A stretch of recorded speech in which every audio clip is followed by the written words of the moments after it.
नमस्कार, स्वागत है आपका बिहार समाचार में। बिहार में लॉकडाउन लगने वाला है। बीजेपी ने कहा है कि अभी तुरंत लॉकडाउन करे मुख्यमंत्री नीतीश कुमार। साथ ही बिहार में 3 महीने के लिए सब कुछ फ्री करने की मांग की गई है। तो वहीं बिहार सरकार को हाईकोर्ट ने जमकर डांटा है, जमकर फटकार लगाई है। तो आज की बड़ी खबरों पर बात करने से पहले आपसे अनुरोध है, कृपया वीडियो को एक प्यारा सा लाइक अवश्य कर दीजिएगा। आपका लाइक करना ही हमारी मेहनत का फल होता है।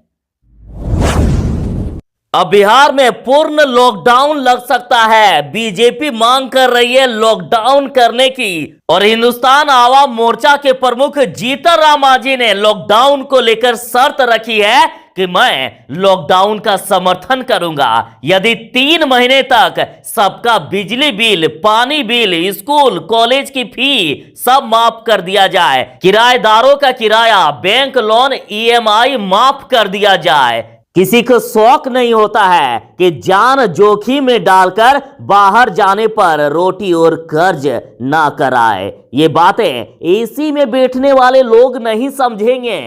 अब जीतन राम मांझी ने भी शर्त के साथ बिहार में लॉकडाउन लगाने की मांग कर दिए हैं। बिहार में लॉकडाउन लग सकता है, बहुत ही जल्द बिहार में लॉकडाउन लग सकता है। देखिए, बीजेपी ने मांग कर दी है कि बिहार में अभी तुरंत लॉकडाउन लगाई जाए और मुख्यमंत्री नीतीश कुमार इसके लिए अभी तुरंत सर्वदलीय बैठक बुलाए। बिहार में कोरोना संक्रमण काफी तेजी से बढ़ रहा है। इसी बीच नीतीश कुमार के सहयोगी बीजेपी ने बिहार में तुरंत तत्काल लॉकडाउन लगाने की मांग की है। अभी बिहार में नाइट कर्फ्यू लगाया गया है, लेकिन इसका कुछ खास असर नहीं दिख रहा है, क्योंकि बिहार में अभी प्रतिदिन 11 से 12 हजार नए कोरोना पॉजिटिव मरीज मिल रहे हैं। और नीतीश कुमार के नाइट कर्फ्यू का विरोध खुद बीजेपी नेता संजय जायसवाल भी कर चुके हैं। बीजेपी नेता संजय जायसवाल के बाद मंत्री राम सूरत राय ने भी बिहार में पूर्ण लॉकडाउन लगाने की मांग किए हैं। उन्होंने कहा है कि केंद्र की मोदी सरकार ने लॉकडाउन लगाने का अधिकार तो राज्य को दे दिया है, तो अब समय आ गया है कि बिहार को पूर्ण लॉकडाउन कर दिया जाए। और इसके लिए मुख्यमंत्री नीतीश कुमार तत्काल ही सर्वदलीय बैठक बुलाए और लॉकडाउन का ऐलान करे।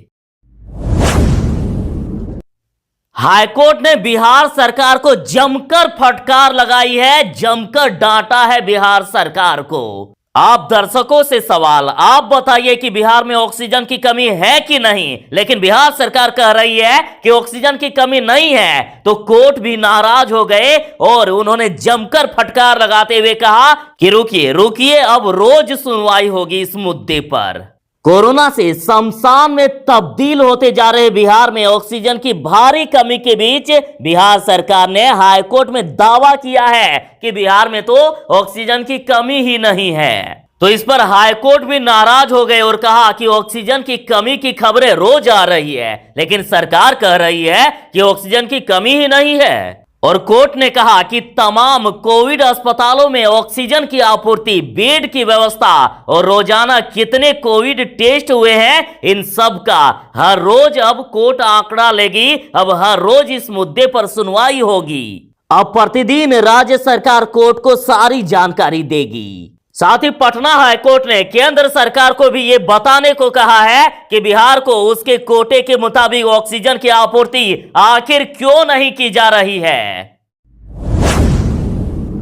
तेजस्वी यादव का छलका दर्द, रो पड़े तेजस्वी यादव और कहा कि तड़प रहे जरूरतमंदों की मदद नहीं कर पा रहा हूं। तेजस्वी यादव रोते रोते आंख में आंसू लिए बोले कि इतना असहाय, असमर्थ कभी नहीं अनुभव किया। एक इंसान होने के नाते चाहकर भी गुहार लगा रहे, मदद मांग रहे, तड़प रहे सभी जरूरतमंदों की मदद नहीं कर पा रहा हूं। उन्होंने कहा कि अस्पतालों में फोन लगवाओ तो जवाब आता है कि कुछ नहीं कर सकते हैं सर, बेड नहीं है, इंजेक्शन नहीं है, ऑक्सीजन भी नहीं है, कैसे मदद करें। अधिकारियों को फोन लगवाओ तो फोन बजते रह जाता है, कोई उठाता नहीं है। अधिकारी या तो मुख्यमंत्री नीतीश कुमार की भी नहीं सुन रहे हैं या मुख्यमंत्री को व्यवस्था दुरुस्त करने में कोई रुचि नहीं है। कोई ऐसी डेडिकेटेड हेल्पलाइन भी नहीं है जहां लोग फोन करके रियल टाइम बेड, ऑक्सीजन या दवाओं की उपलब्धता की जानकारी ले पाए।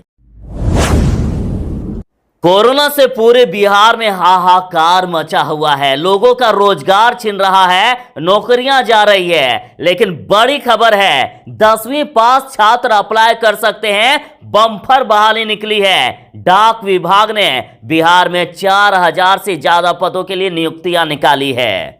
बिहार में शाखा डाकपाल सहायक, शाखा डाकपाल और डाक सेवक की नियुक्ति के लिए बिहार डाक पार्सल की भर्ती सूचना जारी कर दी गई है। अब 10वीं पास इच्छुक और योग्य उम्मीदवार भारतीय डाक की ऑफिशियल वेबसाइट appost.in पर जाकर आवेदन कर सकते हैं।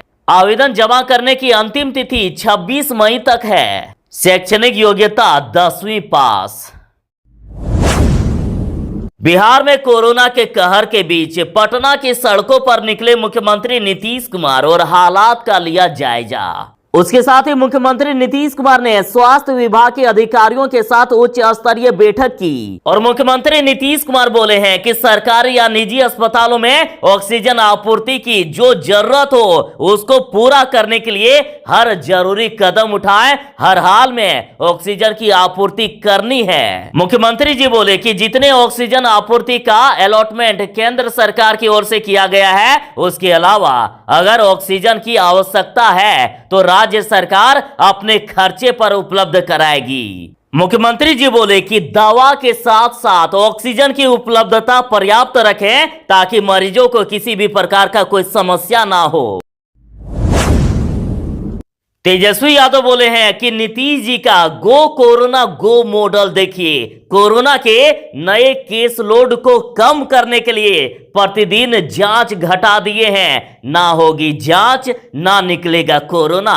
कम जांच के बावजूद पॉजिटिव रेट 14.6% है। अपनी नाकामी छिपाने के लिए लोगों की जान से खेल रहे हैं मुख्यमंत्री जी। तेजस्वी बोले कि कोरोना के खिलाफ टेस्टिंग ही सबसे कारगर हथियार है। और आप ये रिपोर्ट भी देख सकते हैं पिछले एक सप्ताह का, किस प्रकार से डेली टेस्ट घटाया जा रहा है, घटाया ही जा रहा है, लेकिन लगातार पॉजिटिव रेट बढ़ता ही जा रहा है। तेजस्वी यादव बोले कि बिहार में कोरोना संक्रमण से हालात भयावह है। अधिकारियों को फोन लगाओ तो कोई फोन उठाता भी नहीं है। तेजस्वी यादव बिहार की जनता का हाल देखकर रो पड़े।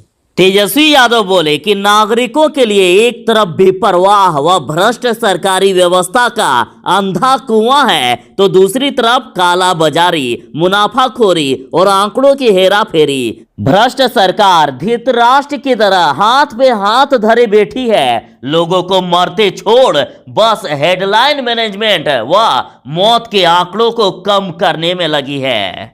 तेजस्वी बोले कि हम सीमित संसाधनों के साथ लोगों की मदद करने के लिए आगे बढ़ते हैं तो हाथ ऊपर कर चुकी सरकार और उसकी भ्रष्ट सरकारी व्यवस्था दीवार बनकर रास्ता रोक देती है। तेजस्वी बोले कि नीतीश सरकार की आम लोगों की तकलीफ दूर करने की कोई मंशा ही नहीं है। पूरे बिहार में बहुत ही जल्द पूर्ण लॉकडाउन लग सकता है। अभी बिहार के जिलों में वीकेंड लॉकडाउन लगाया जा रहा है। पूर्णिया से बड़ी खबर है कि पूर्णिया में वीकेंड लॉकडाउन का दायरा बढ़ा दिया गया है। अब जिले में शनिवार और रविवार को बंद रहेंगे पूरा बाजार। पूर्णिया में 21 अप्रैल से लेकर 15 मई तक प्रत्येक शनिवार और रविवार को सभी प्रकार की दुकानें बंद रहेगी। सिर्फ आवश्यक सेवाओं की दुकानें ही खुली रहेगी। बड़ी खबर है, कोरोना से पीएम नरेंद्र मोदी की चाची की मौत हो गई। 10 दिनों से अस्पताल में भर्ती थी। कोरोना से पीएम मोदी की चाची की मौत हो गई है। देश भर में कोरोना महामारी से हाहाकार मचा हुआ है। इस वक्त की बड़ी खबर गुजरात से सामने आ रही है कि कोरोना से प्रधानमंत्री नरेंद्र मोदी की चाची नर्मदाबेन मोदी की मौत हो गई।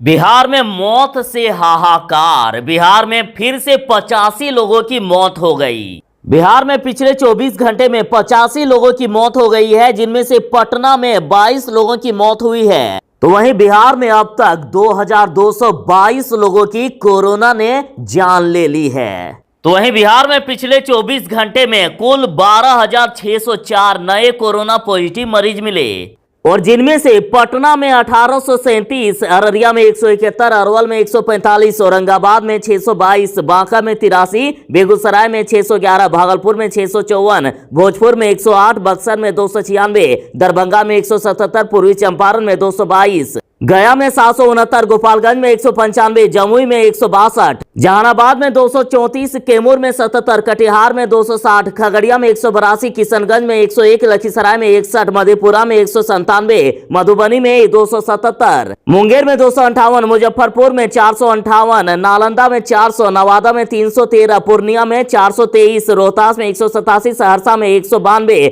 समस्तीपुर में 319, सारण में 543, शेखपुरा में 236, शिवहर में 78, सीतामढ़ी में 110, सिवान में 258, सुपौल में 363, वैशाली में 343, वहीं पश्चिमी चंपारण में 639 नए कोरोना पॉजिटिव मरीजों की पहचान हुई।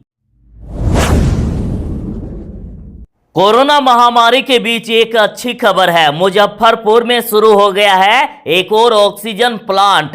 इससे ऑक्सीजन की किल्लत में थोड़ी राहत होगी। इस प्लांट के शुरू होने के बाद मुजफ्फरपुर जिले में 2 ऑक्सीजन रिफिल प्लांट हो गए हैं, जो मुजफ्फरपुर के अलावा उत्तर बिहार के 6 जिलों में ऑक्सीजन की आपूर्ति करेगा।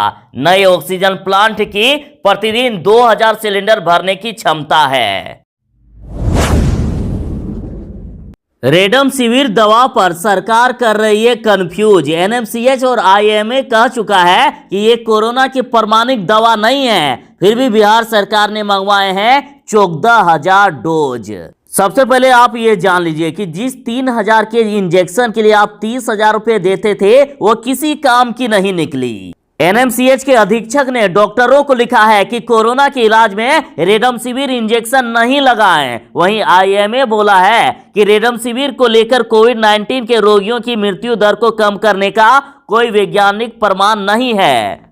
और इधर बिहार सरकार ने चार्टर्ड प्लेन के जरिए रेमडेसिविर के 14,000 डोज मंगाए हैं। बिहार सरकार अब 2 तरह की बातें कर रही है। एक तरफ इसे प्रभावी नहीं बता रही है, तो दूसरी तरफ बड़े पैमाने पर इसकी व्यवस्था कर रही है। पप्पू यादव बोले हैं कि रेमडेसिविर के नाम पर बिहार वासियों के आंख में धूल झोंक रही है नीतीश सरकार। पप्पू यादव बोले कि एम्स सहित कई महत्वपूर्ण संस्थाओं ने इस दवा के इस्तेमाल पर रोक लगा दी है और मुख्यमंत्री जी ने 14,000 डोज मंगवा लिए। उन्होंने कहा कि बिचौलियों को फायदा पहुंचाने के उद्देश्य से रेमडेसिविर दवा को मंगाया जा रहा है। पप्पू यादव बोले कि बिहार के अस्पतालों ने मरीजों को मरने के लिए छोड़ दिया है। उन्होंने दावा किया है कि बिहार में प्रतिदिन कोरोना से सैकड़ों मौतें हो रही है। बिहार सरकार मौत के आंकड़े को छुपा रही है। सिर्फ पटना में ही प्रतिदिन 100 से अधिक की संख्या में मौत हो रही है। उन्होंने कहा कि एकमात्र उपाय है कि कोविड अस्पतालों को सेना के हवाले कर देना चाहिए।